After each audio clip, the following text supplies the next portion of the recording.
T V میں مجاہد بریلوی آپ کو خوش آمدید کہتا ہے، اور ایک لحاظ سے کچھ ہمارے میڈیا کی بھی اور اوور آل مسلم ورلڈ کی بھی اور خاص طور پر عرب ورلڈ کی، اور ان میں بھی میں کہوں گا کہ وہ ممالک جو حالیہ مہینوں میں بلکہ سال ہو گیا اسرائیل سے پینگیں، لفظ اچھا تو نہیں لگ رہا، یعنی دوستیاں کر رہے تھے، جھپیاں ڈال رہے تھے، خاص طور پر آپ دیکھیے یو اے ای، سعودی ہوئی، سفارت خانے کھل رہے ہیں، تجارت ہو رہی ہے، اور ایسا لگ رہا تھا کہ جیسے کوئی فلسطین ایشو ہی نہیں ہے، جنہوں نے پچھلے 48 یعنی 70 سال سے زیادہ، 72 سال سے زیادہ لاکھوں لوگوں کی قربانیاں دیں، کروڑوں لوگ بے گھر ہو گئے، ساری دنیا میں پھیل گئے، کئی جنگیں ہوئیں، اور ان جنگوں میں کیونکہ عرب ممالک نے ان کا ساتھ نہیں دیا، امریکہ سمیت بیشتر ملک جو تھے وہ اسرائیل کی پشت پناہی پر تھے، اور ہم نے دیکھا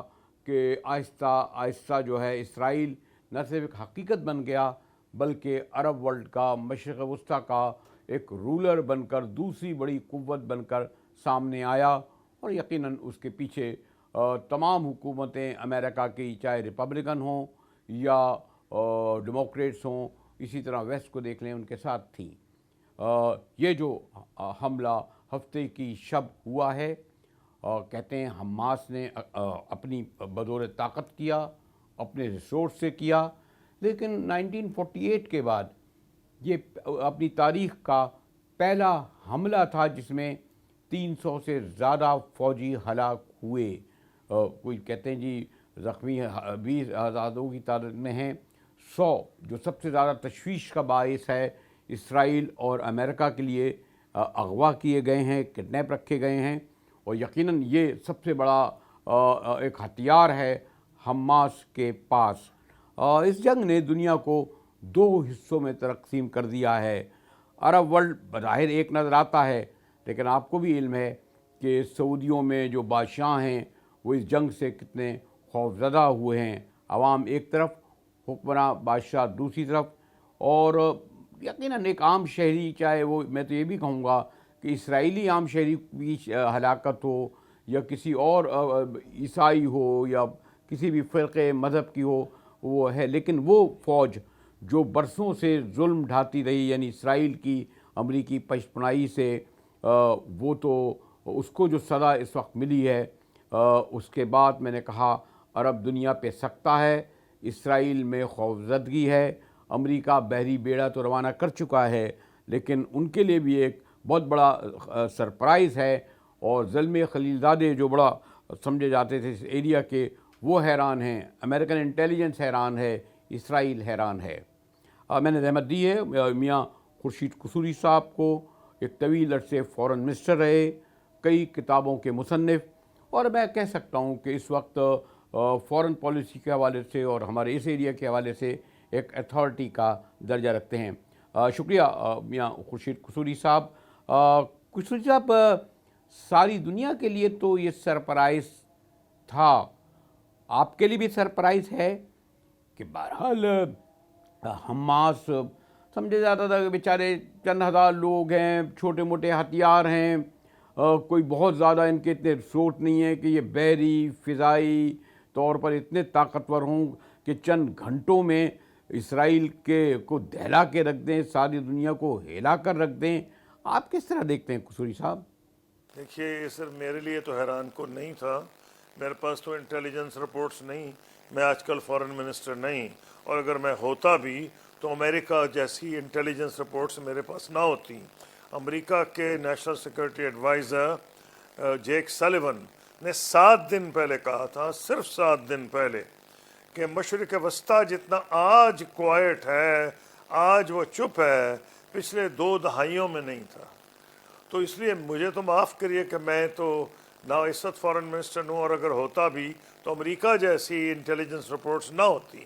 مسئلہ یہ ہے کہ ان کی جو حیران کن بات ہے جو تاریخ میں یاد رکھا جائے گا، کہ اسرائیل نے ساری دنیا میں دھوم مچا رکھی تھی اپنی ہیومن انٹیلیجنس، ٹیکنیکل انٹیلیجنس، اور اپنے بہت سی وہ جو ٹیکنالوجی بیچتے بھی تھے، اس میں کوئی ڈاؤٹ نہیں کہ ساری دنیا نے ان سے خریدی ہے، اور شاید پاکستان، انڈیا، ساؤتھ ایشیا میں بھی وہ ٹیکنالوجی آئی ہوئی ہے۔ لیکن جو یہ کمال ہو گیا ہے کہ ریڈر کے نیچے بیٹھے ہوئے ایسے لوگ جو کہ یہ جو پٹی ہے غزہ کی، اگر آپ اس کو آسمان سے دیکھیں، اگر آپ دیکھیں اس کو سیٹلائٹ سے، تو یہ نظر نہیں آتی. ایک پتلی سی پٹی ہے، اس کی 2 ملین آبادی ہے، اور ان کی صرف 30-35 میں یا 37 میل کا ان کا بارڈر ہے. یہ بھی نہیں کہ ہزاروں میل ہے، چائنا پاکستان، انڈیا پاکستان، 37 میل کا بارڈر ہے. حیرانی تو اس پہ ہو رہی ہے کہ 37 میل کے بارڈر میں ان کی آنکھوں کے نیچے، ان کی آنکھوں میں جھونکتے ہوئے، کیا میں تو حیران ہو گیا ہوں جو انہوں نے کیا ہے. یہ تو واقعی ایک آپ کہہ سکتے ہیں حیرانگی کے طور پر 9/11 کے بعد، جبکہ افغانستان کے اپنا غاروں میں بیٹھے ہوئے لوگوں سے کہا گیا تھا کہ انہوں نے وہ اتنا سوفسٹیکیٹڈ حملہ کر دیا ہے ٹوئن ٹاورز پہ، تو ایک 37 میل کے اور permanently under the eyes of Israel, Israeli ان کو واچ کرتے تھے، انہوں نے یہ کر دیا ہے. یہ تو ایک بہت حیرت انگیز چیز، میں یہی کہہ سکتا ہوں. یہی ثابت کرتی ہے کہ جتنی بھی ٹیکنالوجی پروگریس کر جائے، ہیومن اسپرٹ جو ہے اس کو ایک حد تک ہی دبایا جا سکتا ہے. اور یہ بین الاقوامی برادری کو سوچنا چاہیے کہ فلسطین، کشمیر یا ایسے جو مسئلے پینڈنگ ہیں، یہ ایک پھوڑے کی طرح ہوتے ہیں، کینسر کی طرح ہوتے ہیں. ان کی اگر ٹریٹمنٹ نہ کی جائے تو یہ بہت خطرناک طریقے سے پھٹتے ہیں. اب جو اس کا نتیجہ ہے وہ بہت دردناک شروع میں تو ہوگا، کیونکہ ان کی بیچاروں کی ان پہ جس قسم کا حملہ ہو رہا ہے اور جو مزید حملے لگ رہے ہیں، اور یہ بھی نظر آ رہا ہے کہ شاید زمینی حملہ بھی ہو، آکوپیشن کی ایفرٹ کی جائے، تو باوجود اس کے جنہوں نے پلان کیا ان میں سے کئی لوگ شہید ہو چکے ہیں آلریڈی. ان کو پتہ تھا. اور اس کی کیا وجہ تھی؟ وجہ یہ تھی کہ ان کو جب ایک زمانے میں مارکس نے بات کی تھی، اور وہ بات کی تھی ورکرز کے بارے میں، اس سلسلے میں نہیں کی تھی. Workers of the world unite, you have nothing to lose but your chains. یہاں یہ ہے کہ these people have no hope, they have nothing to lose but their chains. تو تیار ہیں اپنی جان کو ہتھیلی پہ رکھتے ہوئے جو انہوں نے کیا ہے اس کی، اور کوئی مجھے سمجھ نہیں آتی اس کا کوئی ریشنل ایکسپلینیشن. قصوری صاحب، کوئی 72 گھنٹے تو ہو گئے ہیں. ابھی تک تو یہ لگ رہا ہے کہ جنگ بظاہر حماس اور اسرائیل کے درمیان ہے. ایک حد تک حزب اللہ کا بھی لگ رہا ہے کہ کوئی رول ہو رہا ہے. ایران نے بھی جو بڑے پرجوش طریقے سے اس میں ابھی زمانی حد تک اس میں شامل ہوا ہے. سعودی عرب اور دیگر لوگوں کے بیان وہی ڈپلومیٹک ہیں جس طرح بیان اور قراردادیں یہ لوگ پیش کرتے رہیں. لیکن کیا یہ جنگ محض یہاں تک محدود رہے گی؟ کیونکہ اس بڑے پیمانے پر یعنی جو چاہے فلسطینیوں کی شہادتیں کوئی 1000 سے اوپر ہیں، ان کی ہلاکتیں جس طرح ہوئی ہیں وہ تو بہت بڑی چیز سمجھتے ہیں کہ ان کا ایک اسرائیلی ایک امریکی مارا جائے. تو آپ کی جو ماشاءاللہ تجربہ ہے فورن پالیسی کے حوالے سے، اس ریجن کے حوالے سے، کیا یہ آپ کو جنگ پھیلتی ہوئی نظر آ رہی ہے مشرق وسطیٰ میں، عرب ملکوں میں اور پھر اس کے ارد گرد؟ ابھی وہ کودی نہیں ہے حزب اللہ. حزب اللہ نے یہ کہا ہے کہ ہم نے نہیں، ہمارے، بلکہ ایک خبر آئی تھی جو ڈینائی کر دی گئی ہے کہ کچھ بندے انہوں نے اسرائیلیوں نے مارے تھے جو جا رہے تھے وہاں، تو انہوں نے کہا نہیں ہمارا اس سے کوئی واسطہ نہیں. ہاں انہوں نے یہ بالکل کلیئر کیا کہ ان کی ہمدردیاں ان کے ساتھ ہیں، اور ایران نے تو اور بھی زیادہ کلیریفائی کیا ہے کہ ہماری ہمدردیاں ان کے ساتھ ہیں، اس پلاننگ میں ہمارا کوئی واسطہ نہیں تھا. تو بات یہ ہے کہ جب کسی نے پہلی جنگ عظیم سے کچھ سال قبل پوچھا تھا بسمارک سے کہ کیا جناب یہ ہوگا ادھر اس علاقے میں کوئی جنگ ونگ کے چانسز ہیں، تو انہوں نے اپنی زبان میں کہا تھا، انگریزی میں ترجمہ ہوا ہے، I fear that some damn fool things in the Balkans may create havoc. تو یہ ساری دنیا کو نظر آ رہا تھا کہ ڈیم فول تھنگ نظر آ رہی تھی، جیسے ڈیم فول تھنگ کشمیر میں نظر آ رہی ہے، یہ بھی نظر آ رہی تھی کہ آپ کتنی دیر دبائیں گے، کتنی دیر لوگوں سے اتنی انجسٹ ٹریٹمنٹ کریں گے کتنی طرح ان کو ہیومیلیٹ کریں گے. مسجد الاقصی جو ہے ان کا مذہبی سمبل ہے, کلچرل سمبل ہے, اس کو آپ نے جس طرح آپ نے اس کو ان کی جو فیلنگز ہے ان کی عربوں کی مسلمانوں کی انہیں کچلا ہے, اس کے تقدس کو کچلا ہے, تو پھر آپ کے سامنے نتیجہ ہے. اب مجھے سرے دست ابھی نہیں نظر آ رہا کہ ایران چاہتا ہے کہ جنگ میں کود جائے, یا یہ حزب اللہ کی اور بھی آکورڈ پوزیشن ہے, وہ یہ کہ لبنان میں جو کنفیشنل حکومت ہے, ان کو کنفیشنل سے مراد ان کے کانسٹیٹیوشن میں مذہب کا بہت کمپلیٹ کنٹرول ہے, اور وہ کہتے ہیں شیعہ جو ہے اسپیکر ہوگا, سنی جو ہے پرائم منسٹر ہوگا, میرنائٹ کرسچن صدر ہوگا, اور دروز کے لیے بھی رکھی گئی ہے. تو میں اب ان کے لیے, لیکن وہ فائٹرز اتنے ہارڈنڈ ہیں, اگر کود پڑے. میں فلسطین میں گیا تھا لبنان جب اسرائیل ان پہ حملے کر رہا تھا, اور میں گیا تھا چھپ چھپا کے دیہات گاؤں سے, کیونکہ میں نے جواب دے دیا تھا کہ میں ہوائی جہاز میں نہیں جاؤں گا اسرائیل کی, کیونکہ اجازت لینی پڑتی تھی.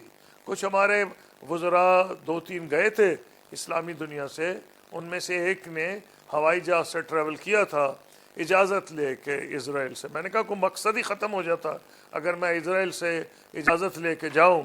تو پھر میں تو گیا تھا پہلے شام کے کسی گاؤں میں رات کو گزاری, اور ایک چھوٹی سی کار میں بیٹھ کے کہ کچھ کسی کو اندازہ نہ ہو, تو میں وہاں گیا تھا.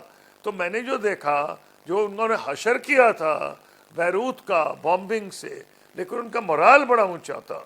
تو اس کے بعد 1982, اس سے پہلے 1982 میں یہ غلطی کر چکے تھے یہ انہوں نے, اور ان کو منہ کی کھانی پڑی تھی. جب یہ حماس کا ان کا مقابلہ ہوا آخری, اس میں بھی وہ بڑے ہارڈنڈ واریئرز ہیں, ان کے پاس تقریباً 10,000 میزائلز ہیں. کہا جا رہا ہے کہ ان میں سے 8-10 ہزار گائیڈڈ میزائلز بھی ہیں. وہ تو ڈفرنٹ بال گیم ہو جائے گی. لبنان انوالو ہونا ہو, ایران انوالو ہونا ہو, اگر وہ حزب اللہ کود پڑا تو پھر خطرہ بڑھ جائے گا, جس کا آپ اندیشہ کا اظہار کر رہے ہیں کہ شاید یہ بات آگے پھیل جائے, کیونکہ ایران کو بلیم کیا جائے گا. اور یہ جو اڈا آیا ہے, یہ جو بحری پورا ایک آیا ہے امریکہ کا آرمیڈا سمجھ لیں, ان کے کئی جہاز آیا ہے, ایئر کرافٹ کیریئر آیا ہے, اس کا مقصد کوئی حماس سے لڑنا تو نہیں ہے نا. حماس بیچاروں کے پاس تو ان کے مقابلے غلیلے ہیں. تو مقابلہ تو ایران کو وارننگ دینا کہ بھئی آپ آگے نہ بڑھیں, نہیں تو ہم ریڈی ہیں یہاں. معذرت کے ساتھ قصوری صاحب, یقیناً آپ کا جو مقام ہے اس میں شاید آپ وہ بات اس طرح نہیں کہہ پا رہے ہوں گے. یہ نہیں کہتا, ماشاءاللہ آپ بڑے جرأت مند ہیں, لیکن یہ تو آپ دیکھ رہے تھے نا کس ٹٹائی سے, میں بے شرمی کا لفظ استعمال نہیں کرتا, اس کو میں بازاری لفظ سمجھتا ہوں, کہ جو یو اے ای میں سفارت خانے کھل رہے ہیں, سعودی عرب میں, اور ان میں فلائٹیں سینکڑوں کی تعداد میں جا رہی ہیں, ہزاروں لوگ جا رہے ہیں, اور جوش کے لیے تو ایک عرب ورلڈ, ایک نئی دنیا کھل گیا. تو آپ یعنی آپ غور کریں نا کیا گزرتی ہوگی ان عربوں پر, خاص طور پر فلسطینیوں پر, جو لاکھوں کی تعداد میں بے گھر ہیں, ہزاروں کی تعداد ان کے خاندان مارے گئے ہیں, دنیا بھر میں پھیلے ہوئے ہیں. تو یہ تو نہیں ہم سمجھتے کہ سوری میں پھر بہت احتیاط سے کام لے رہا ہوں, کیونکہ خارجہ امور کا معاملہ ہے. پھر سعودی عرب ہمارے لیے ایک مقدس ملک بھی رہا ہے کئی اعتبار سے, لیکن یہ لگ ایسا رہا ہے کہ جی کیا کہیں گے آپ خوشی صاحب؟ نہیں ہیں, اگر آپ کا اشارہ کراؤن پرنس محمد بن سلمان کا ہے تو انہوں نے اوپنلی کہا ہے, یہ تو کریڈٹ دیا جائے گا. باقی تو ملک چپ تھے, انہوں نے کھل کے کہا ہے. ایک لحاظ سے اسرائیل کو بلیم کر دیا ہے, انہوں نے کہا ہے کہ ذمہ داری اس بات کی ہے ان لوگوں کی کہ جنہوں نے فلسطین کے مسئلے کو ابھی تک حل ہونے نہیں دیا. جو ان کا ایک انٹرویو آیا تھا, پتہ نہیں میں نے آپ سے ذکر کیا ابھی, وہ بھی اسی نوعیت کا تھا. تو وہ کیئرفل آدمی ہیں. ایک انہوں نے فاکس نیوز کو انٹرویو دیا جس میں انڈیکیشن یہ تھی کہ بہت تیزی میں روابط بڑھ رہے ہیں اسرائیل سے، لیکن اس کے ساتھ ایک اور انٹرویو دیا جس کی اتنی پبلسٹی نہیں ہوئی، کیونکہ تو آج کے میڈیا کا کمال ہے، جو چیز چاہیں دکھا دیں، جو چیز چاہیں غائب کر دیں۔ وہ یہ تھا کہ میں نے دعوت دی ہے فلسطینیوں کو کہ آئیں مجھ سے مشاورت کریں، اور میں اگر اسرائیل سے بات کروں گا تو میں فلسطین کے رائٹس کی بات کروں گا۔ تو نیٹ نتیجہ ان کے دماغ میں کیا تھا اللہ تعالیٰ جانتا ہے، لیکن ایک بات کلیئر ہے کہ کوئی عرب لیڈر اب 100 مرتبہ یا مسلمان لیڈر سوچے گا، جب تک یہ معاملہ ٹھنڈا نہیں ہو جاتا جس کا کوئی ایسا نتیجہ نہ نکلے کہ بھئی اب یہ علاقہ سٹیبلٹی کی طرف جا رہا ہے۔ سٹیبلٹی فلسطین میں ہو یا بر صغیر میں ہو، وہ تبھی ہوگی جب بنیادی مسائل کو حل کیا جائے گا، اور صرف زبردستی لوگوں پہ تسلط کر کے ایک حکمرانی اگر کی جائے گی تو وہ سٹیبلٹی کی گارنٹی نہیں دی جا سکتی۔ ہمارے ساتھ رہیے گا، ملتے ہیں ایک بریک کے بعد۔ میاں خورشید قصوری صاحب ہمارے ساتھ موجود ہیں، اور میں پھر یہ کہوں گا کہ سوری ٹو سے کچھ ہمارے میڈیا میں آ تو رہا ہے، لیکن زیادہ توجہ لگتا ہے ابھی بھی ان کی کرکٹ میچ پر ہے، اور جب سارا میڈیا کرکٹ پر توجہ دے رہا ہو تو انہیں کیا فکر کہ ہمارے فلسطینی بھائیوں پہ کیا گزر رہی ہے، عرب ورلڈ میں کیا ہو رہا ہے، اور بیسی عربی حکمرانوں کی تو وہ تو نظر ہی آ رہی ہے۔ ملتے ہیں بریک کے بعد قصوری صاحب سے۔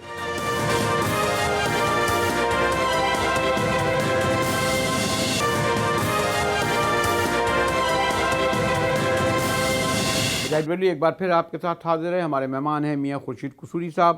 قصوری صاحب، معذرت کے ساتھ ہم کشمیر کے سلسلے میں بھی یہ برسوں سے دیکھ رہے ہیں، اور ایک بات ہے کول اسٹوریج میں ڈال دیا گیا ہے، سلامتی کونسل میں بھی قرارداد پاس نہیں ہوتی، مسلمان تو بالکل ووٹ نہیں دیتے، اسی طرح ہم فلسطینیوں کو بھی بھول گئے تھے۔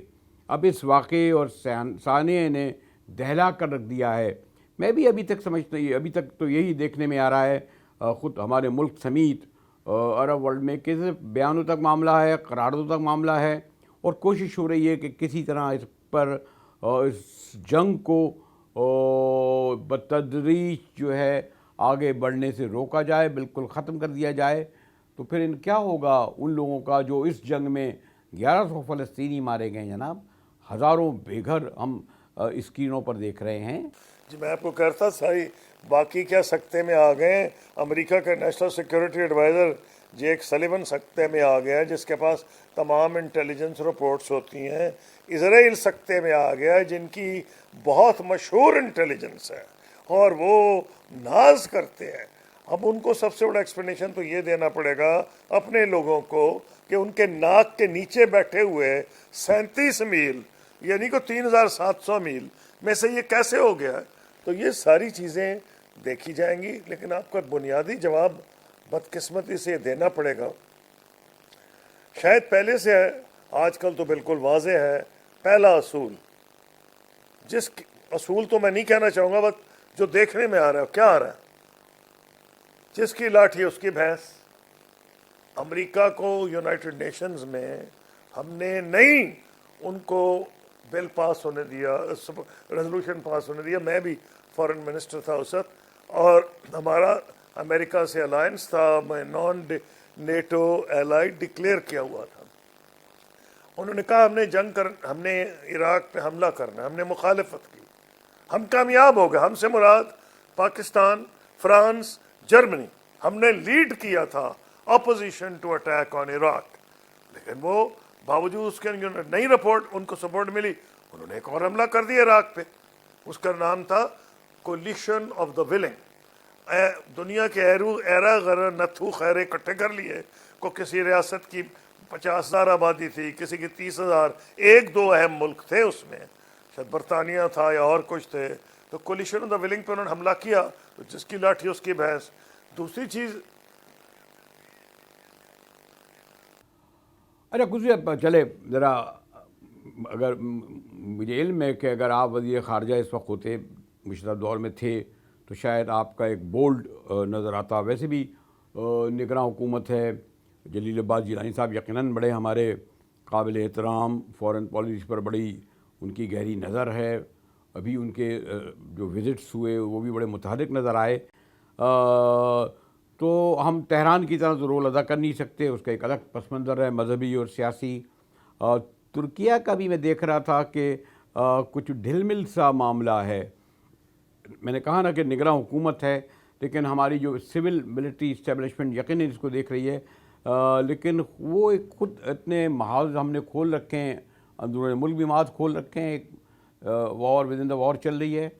تو کیا مستقبل میں پاکستان کا کوئی رول کردار آپ اس میں دیکھ رہے ہیں, یا ہم اس پوزیشن میں ہیں؟ دیکھیے میری بات سنیں, میں کہ آپ کو جواب اس کا یہ دے رہا ہوں کہ جو ایسے ایشوز ہیں, پہلے تو یہ کہ پاکستان کی پوزیشن بہت تبدیل ہو گئی ہے اس وقت سے جب میں فورن منسٹر تھا. ہر وقت وہاں لیڈرز کا آنا جانا تھا, ورلڈ لیڈرز آ رہے تھے, ہم ڈپلومسی میں انوالو تھے, یورپین یونین کیا لیٹن امریکہ تک ہمارے تعلقات بڑھ رہے تھے. اب ہمارے حالات جو ہیں, میں زیادہ نہیں کہنا چاہتا, ہم آپس میں ڈیوائیڈڈ ہیں, ہماری جو گورننس ہے وہ فیل کر چکی ہے. آپ دیکھیں اگر گورننس آپ کی بہتر ہو تو پچھلے 20 دن یا 30 دن میں بارڈرز کو کنٹرول کیا گیا, اس سے چیزیں سستی ہونی شروع ہو گئیں, ڈالر نیچے آ گیا. تو اگر آپ کی گورننس ہی ٹھیک نہیں ہے, کوئی دنیا کی خارجہ پالیسی نہیں چلتی اگر گورننس ملک میں ٹھیک نہ ہو. ہیونگ سیڈ دیٹ, پاکستان کا جو رول ہو سکتا ہے وہ یہ ہے کہ وہ ایک بہت امپورٹنٹ ملک ہے پاکستان OIC میں, چاہے جتنے بھی ہمارے معاشی مسائل ہوں. یہ بھی فیکٹر ہے کہ آپ کے پاس کیئر ٹیکر گورنمنٹ ہے, لیکن یہ ہمارا ایک آزمودہ پلیٹ فارم ہے. ہماری فورن آفس میں بہت سے لوگ اس میں ٹرینڈ بھی ہیں. ہمیں ایک رول ادا کرنا چاہیے OIC کے اندر کہ وہ ایک زیادہ امپورٹنٹ رول ادا کرے. اور جو کراؤن پرنس عبداللہ کا پلان تھا وہ کیا تھا, لینڈ فار پیس, کہ یہ زمین کب امن ہوگا جب یہ زمین چھوڑیں گے. ہاں شکریہ قصوری صاحب. میں نے کہا نا کہ قصوری صاحب نے جس گہرائی سے, جس گہرائی سے اس جنگ کے مختلف پہلوؤں پر روشنی ڈالی ہے, اس سے یقیناً ہمیں آگاہی ہوئی ہے کہ آگے چل کر کیا ہونے والا ہے. بریک کے بعد آئیں گے تو جی خواہش تو یہی تھی کہ اسی موضوع کو زیر بحث رکھا جائے, لیکن ایک بڑا ہنگامہ خیز کیس چل رہا ہے سپریم کورٹ میں. ہمارے جسٹس قاضی فائز عیسیٰ صاحب نے آتے ہی اس کو جو پہلا کیس کیا وہ لائیو, پہلے دن تو پہلی سماعت تو بڑی لائیو دھوم دھڑکے سے ہوئی, دوسری میں دھیما پن آیا, تیسری بھی ہو گئی, غالباً چوتھی ہونے والی ہے. تو گفتگو کریں گے بریک کے بعد.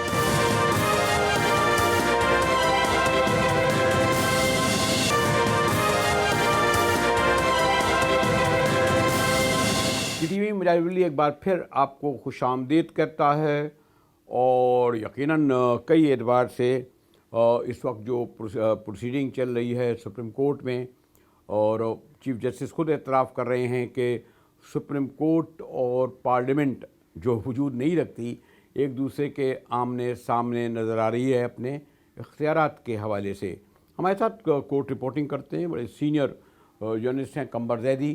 جی قمبر, تو آج پہلی سماعت ہوئی, اس وقت دعویٰ کیا گیا کہ نہیں یہ آج ختم کر کے اٹھیں گے, لائیو دکھایا گیا بڑا دھوم دھڑکے سے, وکلاء بھی اس لیے بولے کہ لائیو دکھائے جا رہے تھے. دوسری سماعت میں خیال تھا کہ اسے کنکلوڈ کر دیا جائے گا, تیسری سماعت پہ تو حتمی یقین تھا, لیکن اب چوتھی سماعت پہ چلی گئی. تو یہ جو طویل میں دیکھ رہا تھا ایک موصوف وکیل جو ہے MKM کے اپنے بیانات کا جو انبار لگا رہے تھے, تو یہ تو پھر ہر وکیل یہ چاہے گا نا, اس سے زیادہ کیا اچھا موقع ملتا ہے. تو تیسری چوتھی پانچویں سماعت ایسی چلتی رہے گی. مجاہد صاحب, کل اس کیس کی سماعت جو ہے وہ ختم ہو جائے گی. ابھی صرف اٹارنی جنرل آف پاکستان رہتے ہیں جنہوں نے دلائل دینے ہیں, اور آج چونکہ اٹارنی جنرل کے سامنے آبزرویشنز یہ آئیں کہ ہم آپ سے کافی زیادہ سوالات کریں گے, اس وجہ سے آج انہوں نے دلائل نہیں دیے. آج بھی 1 گھنٹہ رہتا تھا, انہیں کہا گیا کہ 1 گھنٹے میں اگر آپ مکمل کر سکتے ہیں تو دلائل دے دیں. لیکن اب جو ہے اس کیس کی سماعت کل یہ کہہ سکتے ہیں ہم کہ ختم ہو جائے گی, کیونکہ آج جو فیصل صدیقی ہیں MQM کے لائر, انہوں نے اپنے دلائل دیے, اور اس کے بعد پاکستان بار کونسل, تمام وکلاء کے اس میں ابھی تک دلائل مکمل ہو چکے ہیں. اسٹیٹ نے, اٹارنی جنرل آف پاکستان نے اب جو ہے وہ فل کورٹ کے سوالات کچھ ہیں ان کے جوابات دینے ہیں, اپنے آرگیومنٹس دینے ہیں, وہ اس لا کی حمایت میں ہیں. اور جو ہے ایم کیو ایم نے بھی اس کی حمایت کی. اب اٹارنی جنرل آف پاکستان کل 1 گھنٹے کے اپنے دلائل دیں گے. جو ہے فل کورٹ ان سے مختلف سوالات پوچھ سکتی ہے جو کہ آج انڈیا بھی دیا گیا, اور دیکھتے ہیں وہ ان کو سیٹسفائی کرتے ہیں یا نہیں. البتہ کل یہ کیس ہمیں فیصلہ محفوظ ہوتا دکھائی دے رہا ہے. اچھا کمر ایک سوری مجھے ذرا وقت کا مسئلہ بھی ہے کہ آپ نے دیکھا ہوگا کہ پہلی ہی جو فل کورٹ بینچ بیٹھی تو وہ اتنی اوپن تو ڈیوائڈ نظر نہیں آئی تھی. یہ جو کہا جاتا ہے نا, ہماری پوری پارلیمنٹ کھڑے ہو کر کہہ رہی تھی, پوری آپ کی ایک بڑا ہلکا لائر برادری کا کہہ رہا تھا بندیال کورٹوں نے ججوں کو تقسیم کر کے رکھ دیا گیا ہے. توقع کی جا رہی تھی کہ ہمارے جسٹس قائص فائز عیسیٰ صاحب شاید وہ جو تقسیم ہے اس کو دور کریں گے, لیکن جو آپ کو بھی علم ہے اس بل کے حوالے سے بھی, وہ آپ کو 5 ماہ تو انہوں نے اسی لیے کسی بینچ کا حصہ نہیں بنے نا کہ وہ کہتے تھے کہ پارلیمنٹ درست ہے, اور ابھی بھی کچھ اسی طرح نظر آ رہا ہے. اور آج تو واضح طور پر بینچ تقسیم نظر آئی, خاص طور پر even chief justice of Pakistan کے ساتھ ہمارے ایک دوسرے جسٹس کا مکالمہ ہوا اور انہوں نے شکایت کی کہ انہیں روکا ٹوکا جا رہا ہے وکیل پر جرح کرنے سے. تو کیا فائدہ ہوا؟ 7 رکنی بینچ بیٹھ جائے, 9 رکنی بینچ بیٹھ جائے, 13 رکنی بینچ جائے, فل کورٹ اب بیٹھے گا. ججز تو تقسیم سوری ٹو سے نظر آ رہے ہیں واضح طور پر, جو کسی طور پر بھی خوش آئند نہیں. جس مسئلے کو آپ حل کرنا چاہ رہے تھے وہ تو اور گمبھیر سنگین ہو جائے گا. جی مجاہد صاحب بالکل درست فرمایا آپ نے. آج 2 ججز میں تکرار ہوئی, چیف جسٹس آف پاکستان اور جسٹس منیب میں, اور یہ تکرار دیکھیں تو آپ کہہ سکتے کہ سوالات پر ہوئی. جسٹس قاضی فائز عیسیٰ جو ہیں وہ اس بات کے حامی ہیں کہ جب تک دلیل مکمل نہیں کر لی جاتی, جب تک وکلا اپنے دلائل کمپلیٹ نہیں کرتے, تب تک ججز صاحبان کو ان سے زیادہ سوالات نہیں پوچھنے چاہیے. ایک دفعہ وہ اپنا پوائنٹ بنا لیں, اپنے سوالات پوچھ لیں, تو اس کے بعد پھر جو ہے آپ ان سے پوچھ گچھ کریں. لیکن وہ جو ہے جسٹس منیب کی جانب سے متعدد سوالات کیے گئے جس پہ جسٹس قاضی فائز عیسیٰ نے کہا کہ آپ اپنا دلائل مکمل کریں. جسٹس منیب نے کہا آپ اگر اس طرح سے مجھے ٹوکیں گے تو آئی ایم سوری, میں فل کورٹ میں بیٹھا ہوں اور میرا حق ہے سوال کرنا.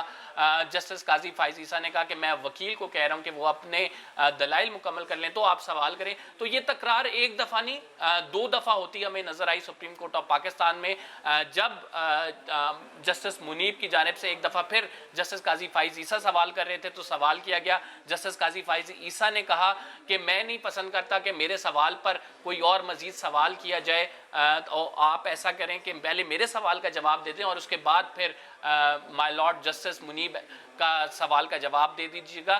تو بظاہر ایسا لگ رہا تھا کہ یہ تکرار ہے اور وہ چیف جسٹس جو ہیں وہ اس مقدمے کو چونکہ جلدی ختم کرنا چاہتے ہیں, اس وجہ سے چیف جسٹس فوکس تھے اس بات پہ کہ پہلے دلائل مکمل ہو جائیں پھر سوالات کیے جائیں. لیکن جسٹس منیب جو کہ جسٹس عمر عطا بندیال کے ساتھ بینچ میں شامل تھے اور جن کی جانب سے وہ سٹے آرڈر جو ہے اسی بینچ کی جانب سے جاری کیا گیا تھا, تو وہ اس کو کافی حد تک ڈیفینڈ کرتے نظر آ رہے ہیں. اس وجہ سے جو وکیل اس لاء کی حمایت میں آتے ہیں ان سے مختلف سوالات کیے جاتے ہیں, اور یہی نتیجہ نکلتا ہے کہ وکیل تو بیچارہ پریشان ہو جاتا ہے. ججز کی جانب سے جو سوالات ہوتے ہیں, جو کاؤنٹر کویشچنز ہو رہے ہوتے ہیں, وہ لگ رہا ہوتا ہے کہ ایک سائیڈ دوسری سائیڈ کے ججز کو ایڈریس کر رہی ہے.